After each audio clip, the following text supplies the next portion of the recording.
চারিদিকে একটাই আওয়াজ, শুধু একটাই আওয়াজ, জিত 58, হ্যাশট্যাগ জিত 58। এটা কি হতে পারে? লায়ন নাকি বস 3? এখন মূল কথায় আসি, লায়ন আসার কতটুকু এখন পসিবিলিটি?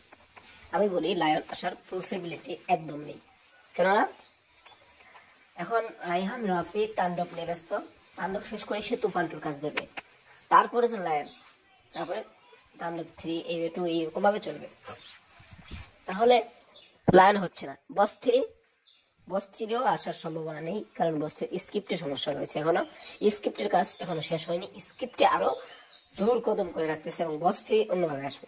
এবার আসি আসল কথায়, প্যান ইন্ডিয়ান ভাবে ড্রাগ ওয়ার্ল্ডের, যেমন চেঙ্গিস দেখেছেন, ওই ধরনেরই একটি মুভি আসতে চলেছে, যেটা লায়ন নয়, বস 3ও নয়। বস 3 কিন্তু হিরো জম্বা, কিন্তু লায়ন কিন্তু ভিলেন ভাগ, যেমনটা তুফান। কিন্তু এটাও ডার্ক সাইডের, কিন্তু ওইটা ছাড়াও লায়ন যে আরো একটা ডার্ক সাইডের, যেটা প্যান ইন্ডিয়ান হবে, হয়তো নীরাজ পান্ডে অথবা অন্য কেউ বানাবে। তো এটাই হলো যে আপডেট। তো থ্যাংক ইউ পুরো ভিডিও দেখার জন্য।